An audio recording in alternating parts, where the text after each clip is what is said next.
من الشيطان الرجيم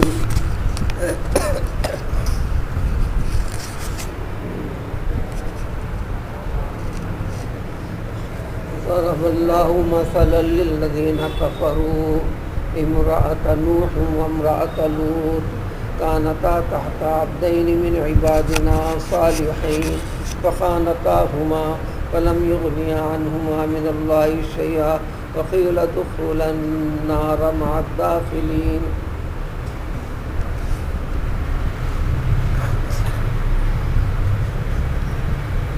سورہ کے اختتام تک اس آیت سے 4 عورتوں کا تذکرہ ہے. نافرمان بندوں کے لیے 2 نمونے پیش کیے، خاص طور پر حضرت نوح علیہ السلام پیغمبر کی اہلیہ اور حضرت لوط علیہ السلام پیغمبر کی اہلیہ کا تذکرہ کہ یہ پیغمبروں کی بیویاں تھیں، لیکن نافرمانی کی وجہ سے پیغمبرانہ شان ان کے کام نہیں آ سکے گی جب تک کہ ایمان اور ایمان کے تقاضوں کی تعمیل و تکمیل نہ ہو. تو پھر نیک آدمی کا واسطہ بھی اس کے لیے کچھ کام نہیں کر سکے گا.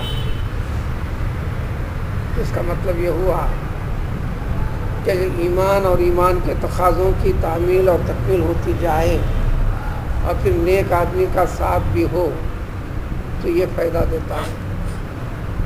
چنانچہ اس آیت میں ذکر ہے کہ اللہ تعالیٰ تمہارے لیے کافروں کے لیے، نافرمانوں کے لیے ایک مثال کے طور پر پیش کرتے ہیں نوح علیہ السلام کی بیوی. روایتوں میں جن کے نام کے متعلق واغلہ نام تھا یا اور کچھ، اسی طرح لوط علیہ السلام کی بیوی جن کا نام واحلہ تھا یا اس کے سوا بھی ذکر ہے. تھی تو پیغمبروں کی زوجیت میں جو وحی کا ٹھکانہ ہوتا ہے، فرشتوں کی آمد و رفت ہوا کرتی ہے. اللہ کی محبوبیت پیغمبروں کے ساتھ ہوتی ہے. اس کے باوجود بھی یہ نافرمانی کی وجہ سے کانتا تحت عبدین، یہ دونوں کے دونوں ان کی بیویاں تھیں. یہ دونوں ہمارے نیک اور صالح بندے تھے، یعنی دونوں پیغمبر، لیکن ان دونوں نے دین کے معاملے میں خیانت کی، دین کو اختیار نہیں کیا، نافرمانی کی. تو لہٰذا ان دونوں کو اللہ تعالیٰ سے کوئی بھی چیز ان کو بچا نہیں سکی، دنیا میں بھی اور آخرت میں بھی بچا نہیں سکے گی. نوح علیہ السلام کی قوم کو اللہ کے عذاب میں سارے کی ساری قوم کو غرق کر دیا گیا. ان میں نوح علیہ السلام کے بڑے فرزند کنعان بھی شامل تھے اور آپ کی یہ اہلیہ بھی شامل تھی. اطاعت و فرما برداری کے بعد دینی اعتبار سے رشتہ بتایا جاتا ہے. دنیاوی رشتے ایک الگ حیثیت ہے، دینی رشتہ اور تعلق دینداری کیفیت عادات و اطوار کے ساتھ جڑے ہوئے ہیں. لہذا وقیلا، بلکہ آخرت میں ان سے کہہ دیا جائے گا کہ تم دونوں کے دونوں دوزخ میں جتنے لوگ داخل ہو رہے ہیں ان داخل ہونے والوں کے ساتھ تم بھی داخل ہو جاؤ. یہ مثال دے کر قیامت تک کے لیے اس امت کو خاص طور پر، اس امت کے افراد کو خاص طور پر ذکر کر دیا گیا ہے. کسی بڑے آدمی سے تمہارا تعلق، واسطہ جو یہ کام نہیں دیں گی، یہ کام اس وقت دیں گی جبکہ تم ایمان کے ساتھ، دین کے ساتھ، دینی اتباع فرمانبرداری کے ساتھ رہو گے تو کام دیں. اب نیک لوگوں کی دعائیں نافرمانوں کے لیے ہدایت کی توفیق کے لیے دعا کی جا سکتی ہے. اگر وہ ہدایت پر نہیں ہیں، یہ بات ثابت ہے، نافرمان ہیں یا اسی نافرمانی کے اوپر اس دنیا سے پردہ فرما جائیں، مر جائیں، تو پھر ان کے لیے دعا کی بھی اجازت نہیں ہے، قرآن اس کی وضاحت سورہ توبہ میں تفصیل کے ساتھ کر دیا ہے۔ اسی طرح یہ نافرمانوں کے لیے بتایا گیا تھا کہ تاکہ نافرمانی سے باز آ جائیں۔ یہ باز آنا ضروری ہے، دور ہونا ضروری ہے، کفر اور شرک نافرمانیوں کے راستے کو چھوڑنا ضروری ہے۔ پھر اس کے بعد نیک لوگوں کا ساتھ جوڑ دعائیں تمہارے لیے کام دے سکیں گی۔ اسی طرح ایمان والوں کے لیے بھی اللہ تعالیٰ ایک مثال پیش کرتے ہیں جس میں فرعون کی بیوی کا تذکرہ ہے۔ دنیا کا نافرمانوں میں سب سے بڑا نافرمان، جو حکمرانی کو آگے بڑھاتے ہوئے الہیت کا یعنی اپنے آپ کو رب ہونے کا، خدا ہونے کا دعویٰ کیا تھا۔ ان کی بیوی تھی حضرت آسیہ۔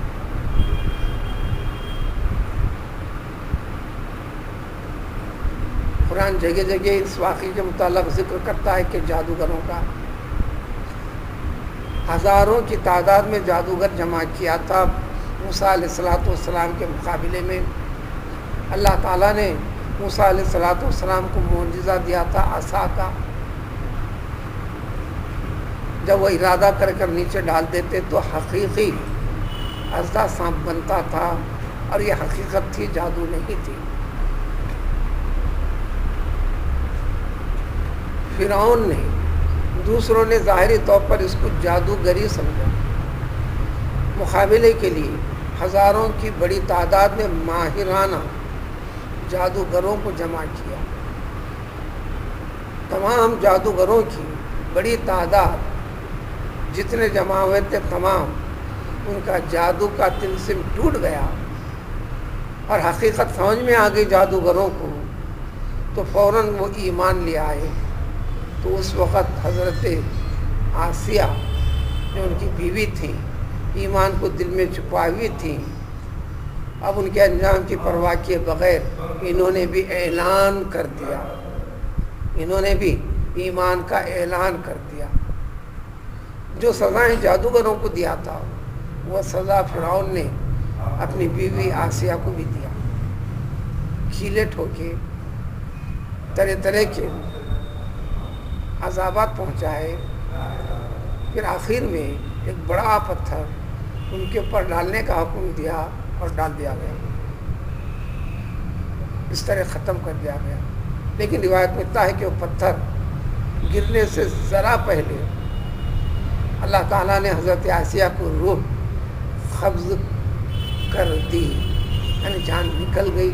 جان نکلنے کے بعد بے جان جسم کے اوپر وہ پتھر بھی پڑا، لیکن اس سے پہلے جو اذیتیں، بڑے بڑے کیلے یعنی میخیں کھوٹیوں نما ہاتھوں کو زمین پر لٹا کر ہاتھوں کے درمیان میں جسم کے اندر پیوست کر کر زمین کے اندر تاکہ ہلنے نہ پائے، اس طرح تکلیف تو ہو ہی گئی تھی۔ یہ تکلیف خود جانے کے لیے کافی تھی، لیکن یہ آخر وقت تک ڈٹی رہیں۔ اس وقت انہوں نے، حضرت مریم نے اس حالت میں اللہ تعالیٰ سے یہ دعا فرمائی، اے میرے رب تو میرے لیے جنت میں ایک گھر بنا دے۔ یعنی دنیا کی تکلیف کی پرواہ کیے بغیر آخرت کا اظہار کر کر، جنت کا یقین کر کر ذکر کیا۔ وَنَجَّنِي مِن فِرْعَوْنَ، اور فرعون کی ظلم و زیادتیوں سے مجھے بچا، اس کے عمل، اس کی حرکتوں، اس کے دین سے مجھ کو دور فرما، چنانچہ اور مجھے تمام ظالم قوم کی یہ ظالمانہ کیفیت جو اس میں شریک تھے بادشاہ کے حکم کی وجہ سے، ان تمام سے مجھے نجات دے۔ چنانچہ اللہ تعالیٰ نے ان کے مرنے سے پہلے ہی، مرنے کے وقت پر اللہ تعالیٰ جنت اور جنت کے اندر جو مقام کا تعین ہے وہ تو مرنے کے بعد، اٹھائے جانے کے بعد بتایا جائے گا، آپ کو بتا دیں۔ پھر اور ایک آخر میں ایک عورت کا تذکرہ، حضرت مریم کا، جو دختر ہیں حضرت عمران کی، 30 پارے میں اس کی تفصیلات ہیں۔ ان کے اوپر الزام تھا، اللہ نے فرمایا کہ یہ الزام تھا لوگوں کا، حقیقت نہیں تھی۔ یہ بڑی پاک دامن بہت بڑی عورت تھی، ان میں ہماری قدرت کا کارنامہ ہوا تھا کہ ہم نے ان میں ان کے سینے میں گریبان میں اپنی روح کو پھونکنے لگوایا تھا، اور وہ حضرت مریم اللہ تعالیٰ کے تمام صحیفوں کی اور تمام مقدس کتابوں کے اوپر یقین اور ایمان رکھا کرتی تھی، اور یقیناً بڑی نیک اور فرما بردار عورت تھی۔ حدیث شریف میں ہے دنیا کی ابتدا سے لے کر اب تک، یعنی پیغمبر صلی اللہ علیہ وسلم تک، اس کے بعد بھی ہو سکتا ہے، مردوں میں سے بہت سارے مرد کامل ہوئے، یعنی بڑے بڑے مقامات پر پہنچے، توحید کے، ولایت کے بڑے بڑے درجے پر پہنچے، اور پہنچ بھی سکتے ہیں۔ مردوں کے ساتھ ساتھ تو یہ صفت اور شان ہے، دنیا کی ابتدا سے ہوتا آیا ہے۔ اور سب سے بڑا کمال اللہ تعالیٰ نے بندوں میں سے، مردوں میں سے، مردوں کی ایک بڑی تعداد کو رسالت کے لیے، نبوت کے لیے منتخب فرمایا، اور بعض کو تو بغیر رسالت کے، بغیر نبوت کے اور بڑے بڑے درجے بھی دیے، جیسے حضرت خضر پیغمبر نہیں ہے، لیکن وہ چیزیں عطا تھیں جو حضرت موسیٰ کو نہیں تھیں۔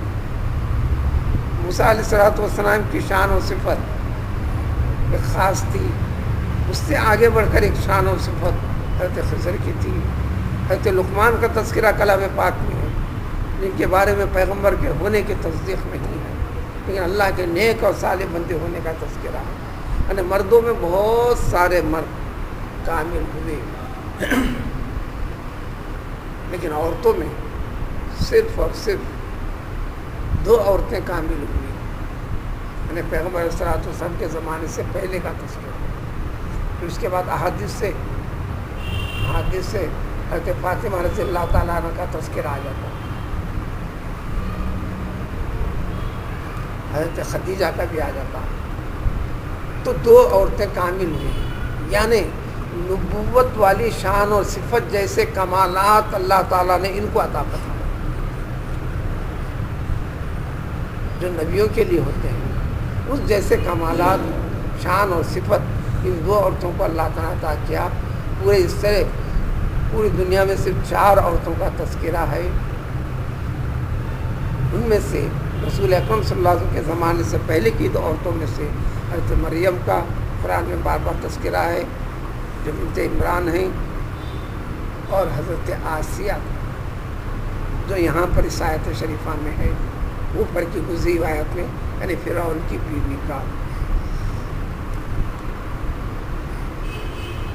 نیکی کے درجے میں آگے بڑھیں گی، لیکن کمال جو نبوت کی شان اور صفت ہے، اور یہ فیصلہ قطعی ہے، عورتوں میں اللہ تعالیٰ نے کسی کو نبوت نہیں دیا، اور یہ بات پکی ہے کہ حضرت مریم نبی نہیں تھیں، حضرت آسیہ نبی نہیں تھیں، لیکن ان کو شان اور صفت اور کمالات اللہ تعالیٰ نے جو دیے تھے، وہ پیغمبرانہ کمالات اللہ تعالیٰ نے ان کو عطا کیے تھے۔